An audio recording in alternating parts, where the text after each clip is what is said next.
Buenas noches, hermanos, que Dios les bendiga. Vamos a predicar una vez más, por la gracia de Dios, la palabra de Él. El tema de hoy es la iglesia bajo ataque. La iglesia bajo ataque, basado en Hechos de los Apóstoles. La iglesia del Señor empieza en Hechos capítulo 2, como demuestra la Biblia, con la llegada del Espíritu Santo. Pedro lanza su primera prédica, su primer sermón, y se convierten en una prédica muy tremenda. 3,000 personas y se bautizaron. Luego sucede un milagro en el templo. Un cojo de nacimiento es sanado y se añadían más personas por ese tipo de señales. Entonces, hasta ahí, hasta el capítulo 3, la iglesia gozaba de muy buena reputación. Milagros se hacían, la gente se convertía al Señor, dejaba sus malos caminos, conocía a Cristo por experiencia, etc. Hasta que nos encontramos con el capítulo 4 de Hechos de los Apóstoles y empiezan a verse una serie de ataques, de los más feroces y violentos hasta los más sutiles, contra la iglesia de Dios. Pero a pesar de ello, la iglesia permaneció indestructible, imparable, inamovible. Lo curioso es que los ataques que vamos a ver hoy, que se dieron contra la iglesia de Hechos de los Apóstoles, han seguido durante todo el tiempo de la iglesia y ahora con más fuerza. Acompáñame a ver estos 4 ataques que se arremetieron contra la iglesia, pero que hicieron ver que la iglesia de Dios era indestructible, era invencible. Jesús había dicho que las puertas de la muerte no prevalecerán contra ella. Entonces, vamos a ver 4 ataques que se dan y se darán contra la iglesia, pero que a pesar de eso la iglesia, el Señor Jesús promete que va a ser indestructible. El primer ataque que se dio contra la iglesia del Señor fue un ataque desde afuera. No vamos a hablar mucho de estadísticas y muertos y toda esa cuestión, porque por el tiempo y porque queremos hablar en esencia de aquellos ataques que ha sufrido la iglesia, ¿no? Entonces, el primer ataque que sufrió la iglesia fue desde afuera. Hechos capítulo 4 dice de los apóstoles y los discípulos, hablando ellos al pueblo, se entiende que hablando del Señor Jesús predicando, vinieron sobre ellos los sacerdotes con el jefe de la guardia del templo y los saduceos. Aquí está hablando del poder religioso de ese tiempo. Resentidos que enseñasen al pueblo y anunciasen en Jesús la resurrección de entre los muertos. Y les echaron mano y los pusieron en la cárcel hasta el día siguiente, porque era ya tarde. Pero muchos de los que habían oído la palabra creyeron, y el número de los varones era como de 5,000 hasta aquí. El primer ataque contra la iglesia vino desde afuera, usando la fuerza y la violencia por el poder religioso de ese tiempo. Dice la Biblia en Hechos, en el versículo 3, les echaron mano y los pusieron en la cárcel. ¿Quiénes hicieron eso? El poder religioso de ese tiempo. Pero lo que quiero enfatizar aquí es que el ataque vino desde afuera. Ahora, a pesar de la evidencia de que Dios estaba con los discípulos, estaba con los apóstoles, por medio de la sanidad de este cojo, pasa que en la entrada del templo, una de las entradas del templo, había un cojo de nacimiento que siempre pedía limosna, que cuando le pidió limosna a Pedro y a Juan, dice la Biblia que Pedro y Juan los miraron a los ojos y le dijeron, en el nombre del Señor Jesucristo, levántate y anda. Y dice la Biblia que el cojo fue automáticamente sanado y fue muy notorio al pueblo, y a causa de esa sanidad muchos creyeron en el Señor. Entonces era evidente que Dios estaba con ellos por las señales, los milagros que les acompañaban. Pero a pesar de esa evidencia, este poder religioso no quiso someterse al Señor Jesús. Hechos 4:16 del mismo capítulo dice, ¿qué haremos con estos hombres? Porque de cierto, señal manifiesta ha sido hecha por ellos, notorio a todos los que moran en Jerusalén, y no lo podemos negar. Increíble, porque el poder religioso, viendo que estos hombres de Dios venían realmente de Dios y que el nombre de Jesucristo estaba vivo, había sido crucificado hace poco, unos años atrás, pero ese nombre tenía poder para sanar, liberar, etc. Viendo esa evidencia, los metieron a la cárcel. Luego de eso, el poder religioso con otros poderes echaban a los cristianos a los leones, Luego viene la Santa Inquisición para perseguir a todos aquellos que no estaban de acuerdo con la narrativa oficial religiosa de aquellos tiempos. Luego viene la persecución de la religión del Islam. En otras palabras, este ataque que vino desde afuera hacia la iglesia generalmente se dio por el poder religioso.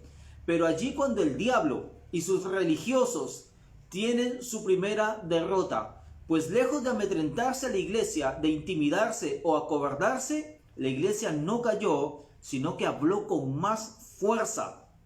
Hechos 4:19 dice: mas Pedro y Juan respondieron diciéndoles: juzgad si es justo delante de Dios obedecer a vosotros antes que a Dios. Atención, iglesia de Dios, porque de aquí en adelante se nos van a poner en esta encrucijada.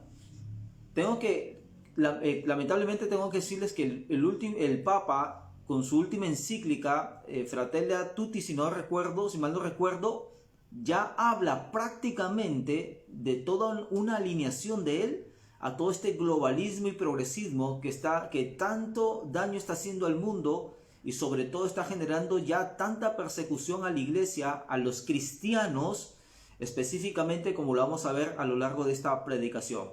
Entonces, va a haber un momento en que tú y yo, que creemos en Jesús, que creemos en Cristo, va a haber un momento en que se nos va a poner en una encrucijada, como lo hicieron con Pedro, con Juan, con todos ellos, que les convenían a que renuncien a predicar de Jesús. Mas Pedro y Juan respondieron diciéndoles: juzgad si es justo delante de Dios obedecer a vosotros antes que a Dios, porque no podemos dejar de decir lo que hemos visto y oído. Hasta aquí se nos sigue amordazando para no predicar el evangelio abiertamente. Y ahora, y 4:29, en plena persecución, miren la oración de ellos a Dios. Y ahora, Señor, mira sus amenazas y concede a tus siervos que con todo denuedo hablen tu palabra, mientras extiendes tu mano para que se hagan sanidades y señales y prodigios mediante el nombre de tu santo Hijo Jesús. Cuando hubieron orado, el lugar en que estaban congregados tembló, y todos fueron llenos del Espíritu Santo y hablaban con denuedo, con valentía, la palabra de Dios. ¿Cuál fue el resultado de la primera persecución, que fue desde afuera a la iglesia? Más valor, más denuedo, más señales, más sanidades, más prodigios. No se callaron. Llegará un momento en que se nos diga: ¿obedeces a los hombres o obedeces a Dios? Ahí está la respuesta. El segundo ataque que vino contra la iglesia fue un ataque desde adentro, ya no desde afuera, sino desde adentro. Estábamos en Hechos capítulo 4, vamos a Hechos capítulo 5.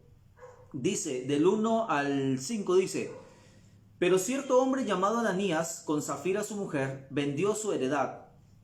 Vamos a ver el contexto. La Biblia dice que estaban tan unidos los creyentes de aquella iglesia, tan fervientemente unidos, tanto se amaban, que dice la Biblia que todos vendían sus propiedades, todas sus ofrendas las traían a los pies de los apóstoles para repartir todo y ninguno padezca necesidad. O sea, todos estaban en unidad plena. Vendían sus propiedades, como digo, lo traían a los pies de los apóstoles, y ese dinero era repartido entre todos y sobre todo en los que más necesitaban. Entonces, aquí vienen unos personajes que vendieron su propiedad, pero de manera dudosa o engañosa. Dice: pero cierto hombre llamado Ananías, con Zafira su mujer, vendió una heredad y sustrajo del precio, sabiéndolo también su mujer, y trayendo solo una parte, lo puso a los pies de los apóstoles. Y dijo Pedro: Ananías, ¿por qué llenó Satanás tu corazón para que mintieses al Espíritu Santo y sustrajeses del precio de la heredad? Reteniéndola, ¿no se te quedaba a ti? Y vendida, ¿no estaba en tu poder? ¿Por qué pusiste esto en tu corazón? No has mentido a los hombres, sino a Dios. Al oír Ananías estas palabras, cayó y expiró, y vino un gran temor, murió y vino un gran temor sobre todos los que oyeron. Esta pareja de esposos, Ananías y Zafira, había vendido una heredad, una casa, una propiedad, y había traído el dinero a los apóstoles, pero ellos, supongamos, si lo habían vendido en $50,000, le dijeron a los apóstoles: la hemos vendido en 30,000. Se cogieron $20,000 y le dijeron a los apóstoles que solo la habían vendido en $30,000. Y Pedro dice, no están mintiendo a nosotros, están mintiendo al Espíritu Santo, o sea, a Dios. Pedro les dijo, no era necesario que hagan esto, no era necesario que se hagan pasar por gente espiritual cuando no lo son, porque ellos lo que intentaban hacer es pasar como gente amorosa, súper espiritual, que traía su venta para ayudar a los hermanos, pero se habían cogido algo. Lo que era de Dios lo habían hurtado para hacerse pasar como gente espiritual e importante. No había ningún problema, dice Pedro, si ellos vendían su heredad y se cogían toda. Ese no era el problema era tratar de engañar a Dios y a la iglesia, haciéndose pasar de gente que no lo son. Entonces, ¿qué es lo que está pasando aquí, hermano? El enemigo siempre ha tratado y tratará de levantar falsos hermanos dentro de la iglesia para que den mal testimonio y la gente se desanime diciendo, allí no está Dios, allí no hay cambio. Esta gente estafa, esta gente sigue mintiendo. ¿Qué cambio hay ahí?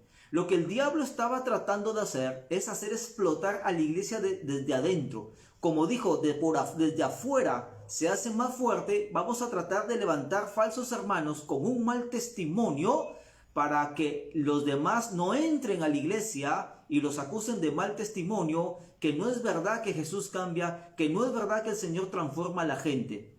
Entonces, falsos hermanos, estos falsos hermanos solo aparentaban ser espirituales. Y así como había Ananías y Zafira aquí, siempre habrán Ananías y Zafiras en todo el tiempo de la iglesia. Que no te extrañe tú que me estás escuchando, que en una iglesia siempre te encuentres con falsos hermanos, con un pésimo testimonio, y que hagan blasfemar al nombre del Señor. Pero allí es donde el enemigo sufre su segunda derrota por dos razones. Una, que en ese tiempo la iglesia tenía grandes líderes como Pedro y Juan, con discernimiento y bien preparados en la palabra de Dios. Pedro discernió de que había un engaño en estos hermanos, que eran falsos hermanos, y declaró juicio de Dios de tal manera que Ananías murió. Y la Biblia dice que cuando vino su esposa, también Pedro le dijo lo mismo, porque han mentido al Espíritu Santo y murió. O sea, imagínense, en pleno avivamiento, en plena manifestación de Dios, del Espíritu Santo, con señales, prodigios, maravillas, se atreven a desafiar a Dios de esa manera. Entonces, ¿por qué el diablo no pudo lograr el propósito de explotar la iglesia por dentro, dividirla y enfriar su crecimiento con estos hermanos con mal testimonio? ¿Por qué? Porque tenía grandes líderes. Y número dos, porque era una iglesia llena del Espíritu Santo. Qué importante es que la iglesia tenga líderes llenos de la palabra de Dios, con discernimiento espiritual, y una iglesia llena del Espíritu Santo. Qué importante es que la iglesia se deje gobernar y controlar por el Espíritu Santo. Hechos 5:3 dice, ¿por qué llenó Satanás tu corazón para que mintieses al Espíritu Santo y sustrajeses del precio y la heredad? Una iglesia llena del Espíritu Santo, así el diablo quiera explotarla o dividirla por dentro, no podrá hacerlo.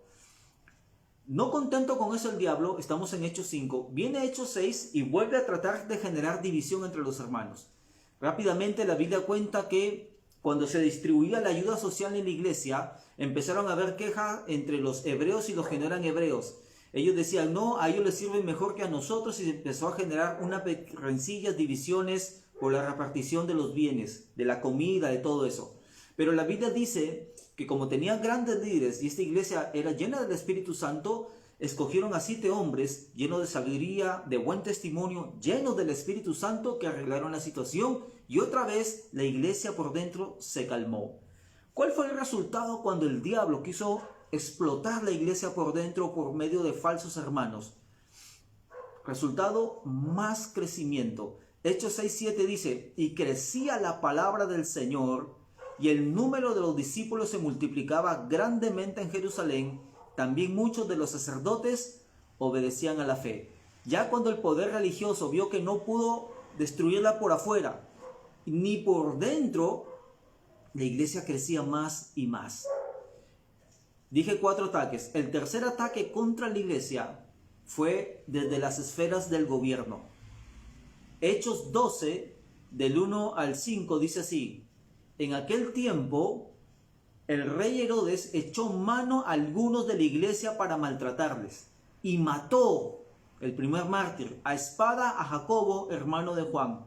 Y viendo que esto había agradado a los judíos, poder político con poder religioso, procedió a prender a Pedro.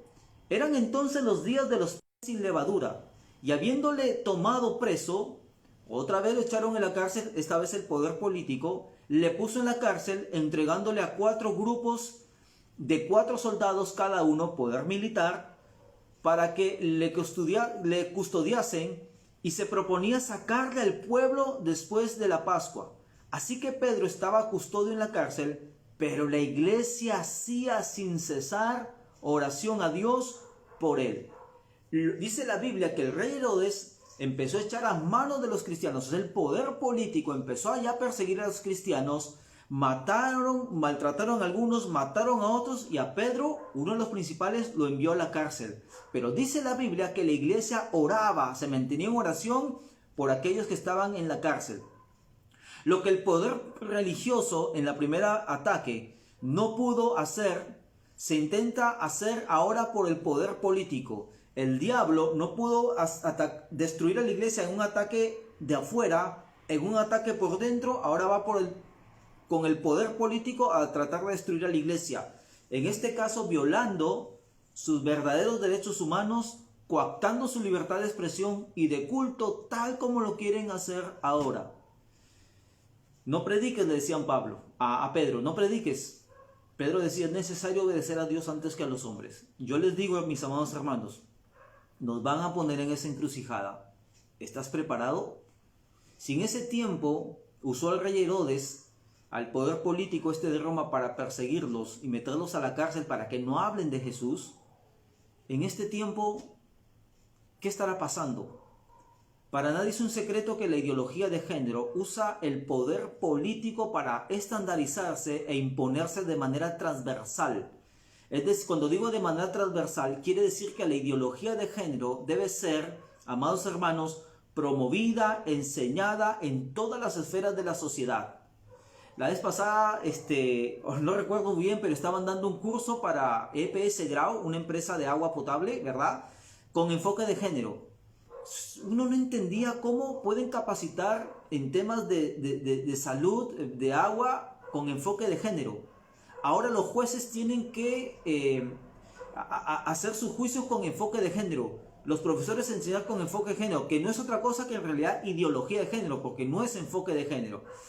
Entonces, ahora la ideología de género está usando el poder político para promover, enseñar, hermanos, y amordazar, como lo vamos a ver ahorita, a todo aquel que no piensa como ellos. Ya quitaron la Biblia y la oración en muchas naciones. Ahora viene esto. Ahora escucha bien lo que te voy a decir, porque esto es reciente. Hace poco en Europa, en la Unión Europea, se habló de la estrategia LGTBI para todos los países de la Unión Europea. Voy a citar textualmente lo que dice esta organización hazteoír.org, que está en Europa. Dice al respecto de cómo se está usando el poder político contra la iglesia como en aquella vez. Dice así la noticia: un nuevo totalitarismo está golpeando Europa. Esto que voy a contarles es muy serio. El pasado 12 de noviembre, o sea, hace un mes, la Comisión Europea emitió un comunicado anunciando su intención de imponer una estrategia LGTBI para todos los países de la Unión Europea. Para lograrlo, pretenden eliminar el legítimo derecho de todas las naciones que forman esta unión a utilizar el conocido veto, entre comillas, con el que se pueden oponer a una decisión tomada en Bruselas, Bélgica, para proteger así a sus ciudadanos y su soberanía. Esta nueva y peligrosa estrategia de la Unión Europea quiere imponer la integración legal a nivel europeo y nacional. Los siguientes puntos. Son 6 puntos. Dice, la Unión Europea quiere imponer los siguientes puntos a esas naciones. Introducción del delito de homofobia. Es decir, si yo hablo en contra de la ideología de género, del homosexualismo, que para mí esa conducta no es adecuada, aunque lo respeto a ellos, aunque no los voy a discriminar, aunque si yo soy un jefe de una empresa, no voy a votar a los homosexuales por simplemente ser homosexuales, pero aunque no haga eso, pero basta que yo esté en desacuerdo con la homosexualidad o me niega a promoverla o enseñarla en mi colegio, en mi empresa, en mi iglesia, va a ser tipificado como delito de homofobia. Segundo punto, reconocimiento de facto de las uniones del mismo sexo en todos los países. Significa que aunque no haya matrimonio homosexual legal, ellos lo van a reconocer sí o sí. Tercer punto, introducción de la ideología de género en las escuelas. Ideología de género es matrimonio homosexual, aborto, identidad de género. ¿Qué es la identidad de género? Es la teoría anticientífica que te dice que tú no naciste genéticamente hombre ni mujer, sino que tú naciste asexual y que tu identidad de género la construyes con el tiempo, o que tu sexualidad como la vivas es un constructo social. Es decir, que tu sexualidad no viene impresa con la naturaleza, simplemente vienes en una hoja en blanco, por decirlo así, y es la sociedad la que te dice quién ser o qué no ser, o eres tú mismo por último. Esa es la identidad de género, que tiene que ser enseñada, promovida en todas las esferas sociales y políticas. Introducción de la ideología de género en las escuelas, desde inicial hasta secundaria. Legalización sin restricciones para los cambios de género, incluso menores de edad. Hay del país que no acepte esto. Financiación a asociaciones LGTBI. Y por último, uso del Fondo de Recuperación con énfasis LGTBI. 2 párrafos más de la noticia. Dice, aquellos que no sigan el dictado de la nueva Europa arcoíris serán excluidos de la financiación de la Unión Europea, incluido el Fondo de Recuperación para hacer frente a la crisis de la pandemia provocada por el coronavirus. En otras palabras, los países que no acepten estos puntos que hemos mencionado, la Unión Europea no le va a ayudar en un fondo económico para que puedan enfrentar el coronavirus. Entonces ya te has dado cuenta que este virus es sumamente sospechoso, y es tan sospechoso que está cambiando la política, la economía y la moral de todo el mundo. Termina la noticia diciendo, aunque en realidad es más larga, pero acá hago un resumen. Helena Dalli, comisaria europea para la igualdad, advirtió que los países europeos que no respeten estas nuevas normas serán multados. Estoy muy a favor de esto, dijo, porque se trata de una reforma para poner en cintura a los Estados miembros al decirles, está bien, si no respetas el marco del Estado de Derecho, ahora la ideología de género está circunscrita en el Estado de Derecho. No obtienes una parte de los fondos que debías de recibir. Miren la imposición y la amenaza. Si no aceptas la ideología de género, que es todo esto que hemos dicho, entonces no se te va a ayudar económicamente. Hay 2 países que ahorita están en problemas, Hungría y Polonia, que son católicos o cristianos en mayor medida. Un dato último, un pastor evangélico de Alemania, el pastor evangélico Olaf Lastel, en Bremen, en la ciudad de Alemania, ha sido condenado a una multa de más de 8.000 euros por oponerse a la homosexualidad. Él simplemente habló bíblicamente contra la homosexualidad y por eso fue multado con 8.000 euros, amados hermanos. Aquí vemos cómo la ideología de género, mejor dicho, cómo el diablo utiliza el poder político para pronto ya amedrentar y amordazar a los creyentes. Amados hermanos, mientras yo veía esta noticia, un pastor de España, sus videos que justamente hablaban como yo de esto, fueron borrados de internet. El pastor Paul Washer tiene una prédica sobre el pecado, ha sido sacada de internet por incitar al odio.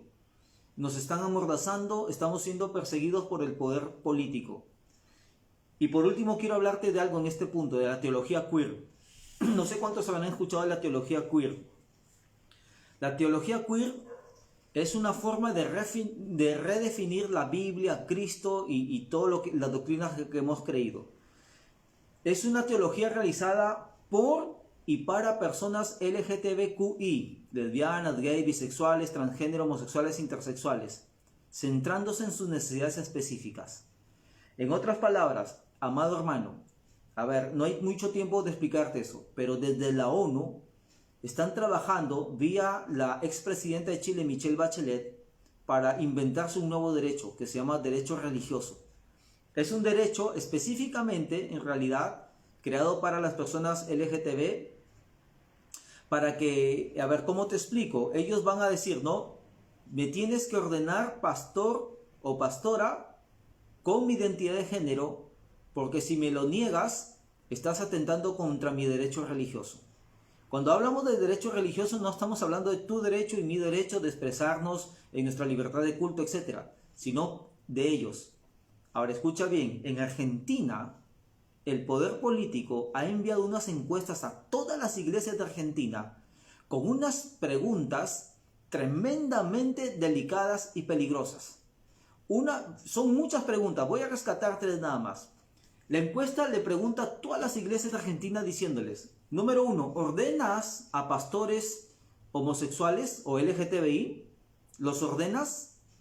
Segunda pregunta que hacen, ¿tienes un ministerio para personas sexogenéricas? Que no es otra cosa que todo este LGTBIQ y todo lo demás. ¿Tienes un ministerio para estas personas? ¿Bautizas a personas con su nueva identidad de género? Escucha bien. Lo que están diciendo es lo siguiente con este último, si bautizas a las personas con su nueva identidad de género. Si yo me bauticé a los 12 años, a los 15 años, o a los 16 años, no sé, en una iglesia evangélica, por ejemplo, y de pronto renuncié a mi cristianismo, me volví homosexual, tú vas a tener la obligación, porque a esto van estas preguntas, como pastor, de bautizarme con mi nueva identidad de género.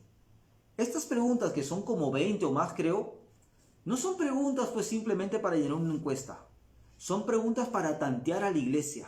Son preguntas para tener datos objetivos de cómo la iglesia no se va a sujetar o qué piensa la iglesia de estas nuevas políticas. Amado hermano, ya se viene pronto. Argentina en Sudamérica o en Latinoamérica es el país más progre, más ideológico que hay. Se vienen por Perú. Ya vienen por Perú en todo este tema. Amados hermanos, así como la iglesia, el diablo usó el poder político para tratar de amedrentar y apagar a la iglesia, lo está haciendo en este tiempo por medio de la ideología de género. Como cristianos, nosotros creemos en la libertad de expresión, en la libertad de elegir lo que tú quieras hacer. Al final vamos a dar cuenta a Dios. Si alguien quiere ser homosexual, es problema de él. Lo que nosotros no estamos de acuerdo es que nos impongan su manera de pensar a nosotros, porque a nosotros no nos interesa imponer nuestra manera de pensar ni de ser a ellos. Lo predicamos y a libertad de cada uno lo acepta o no. Pedimos lo mismo.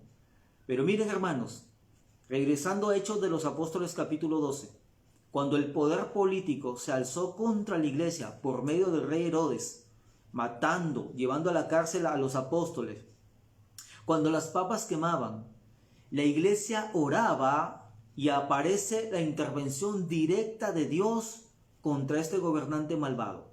Miren cómo termina esta historia de Hechos 12. Hechos 12, 21 en adelante dice, y un día señalado, Herodes, vestido de ropas reales, se sentó en el tribunal y les arengó. Y el pueblo aclamaba gritando, voz de Dios y no de hombre. En otras palabras, el pueblo le decía a Herodes, tú eres Dios y no hombre. Al momento, un ángel del Señor le hirió a Herodes, por cuanto no dio gloria a Dios y expiró, o sea, murió comido de gusanos. Cuando el poder político se levantó contra la iglesia, y la iglesia se mantuvo en avivamiento, y la iglesia se mantuvo orando, se cumplió lo que dice en el profeta Daniel, en el libro de Daniel. El cielo gobierna los asuntos de la tierra. Él quita y pone reyes. Él muda los tiempos y las sazones. Pero Dios quiere una iglesia ferviente, en avivamiento, que ore, que no renuncie de predicar el evangelio. Entonces Dios intervino para destruir el poder político. ¿Cuál fue el resultado? Se multiplicaron. Hechos 12, 24 dice, pero la palabra del Señor crecía y se multiplicaba. Lo que quiere decir aquí es, a pesar de que el poder político se levantó contra la iglesia, la palabra del Señor crecía y se multiplicaba. Amados hermanos.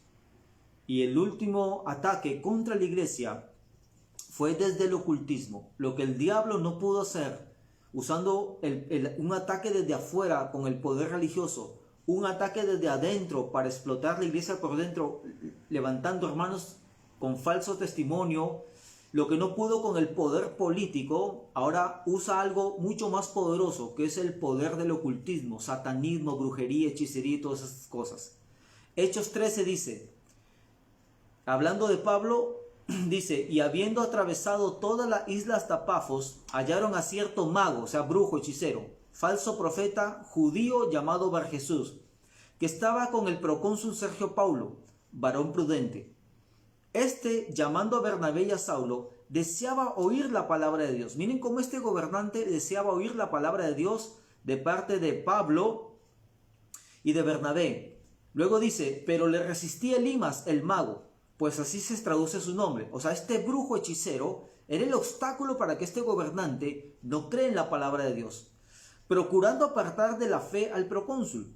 Entonces Saulo, que también es Pablo, lleno del Espíritu Santo, fijando en él los ojos, dijo, oh, lleno de todo engaño y de toda maldad, hijo del diablo, enemigo de toda justicia, ¿no cesarás de trastornar los caminos rectos del Señor? Ahora pues, he aquí, la mano del Señor está contra ti, y serás ciego, y no verás el sol por algún tiempo. E inmediatamente cayeron sobre él oscuridad y tinieblas, y andando alrededor, buscaba a quien le condujese de la mano. Entonces el procónsul, viendo lo que había sucedido, creyó, maravillado de la doctrina del Señor. ¡Qué interesante! Esta vez lo que no pudo hacer el enemigo, o el poder político, religioso, la introducción de falsos hermanos, la división entre hermanos, etc., lo quiso hacer por medio del ocultismo, levantando brujos, hechiceros contra la iglesia de Dios. Pablo predicaba el evangelio y un brujo se oponía. Tú sabes, y esto es para la iglesia, amado hermano, que cuando nosotros predicamos la palabra del Señor, lo que más estorba la obra de Dios es esta cuna de satanistas, brujos, hechiceros, que paran lanzando maldiciones, haciendo sacrificios terribles, maldiciendo la ciudad, maldiciendo las iglesias, etc. Pero aquí una vez más, cuando el ocultismo se levantó, su pueblo utilizó su autoridad en el nombre del Señor Jesús y chao brujo. Dice la Biblia que Pablo, al ver que este brujo le era obstáculo para mantener ciego a este gobernante, lo reprendió en el nombre de Jesús. Y dice la Biblia que este gobernante creyó en Cristo. ¿Cuál fue el resultado cuando el poder oculto se levantó contra la iglesia, contra sus siervos? La conversión de alguien sumamente importante como el procónsul de aquella nación.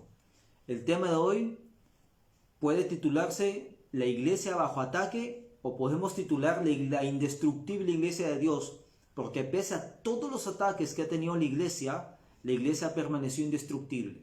El diablo la quiso destruir por fuera, el diablo la quiso destruir por dentro, el diablo la quiso destruir a través de las esferas del gobierno, de la política, como lo está haciendo ahora. El diablo la quiso destruir a través del ocultismo.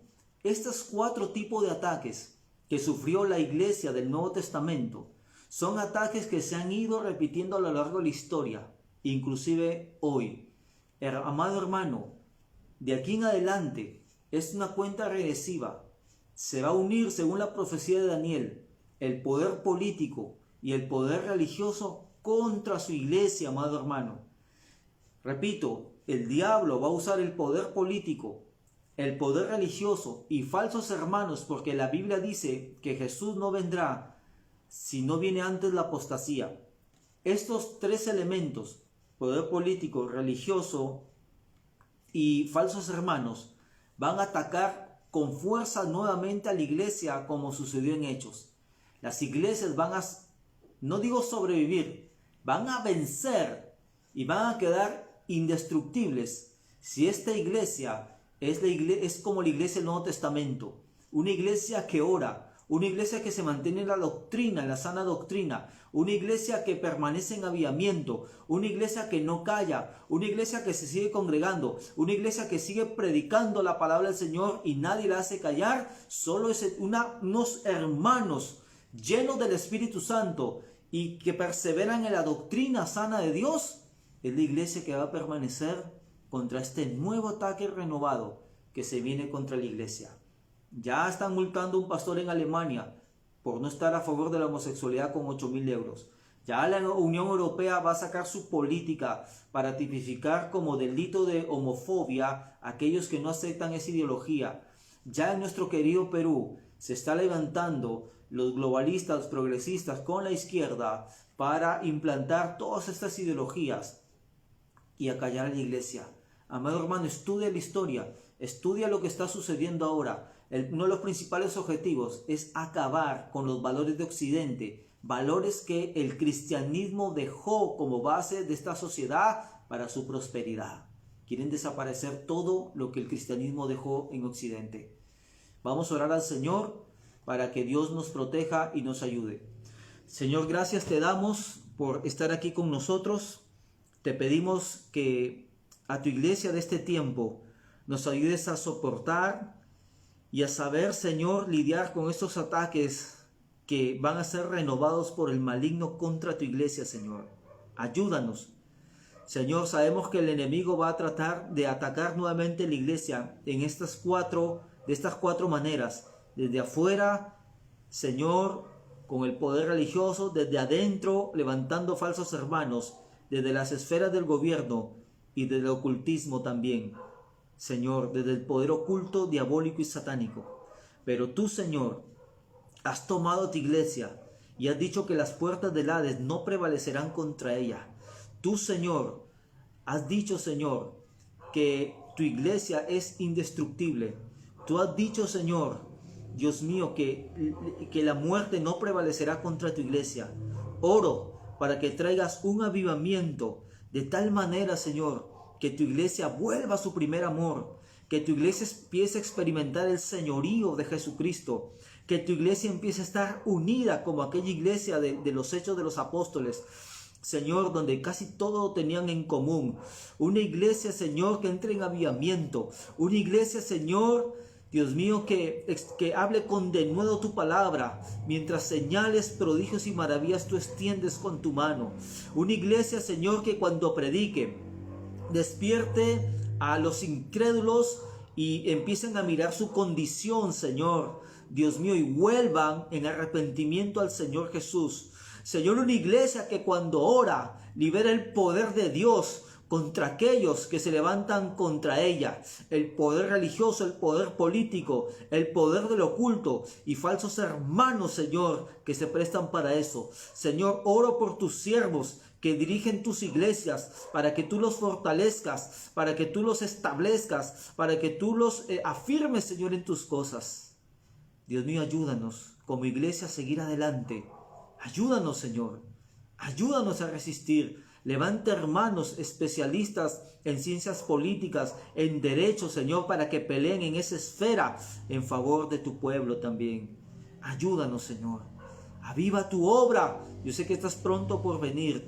Aviva tu obra, Señor, en medio de este tiempo y hazla conocer. Gracias por todo, Señor. Dejamos todo en tus manos. En el nombre del Señor Jesús oramos así. Amén y amén.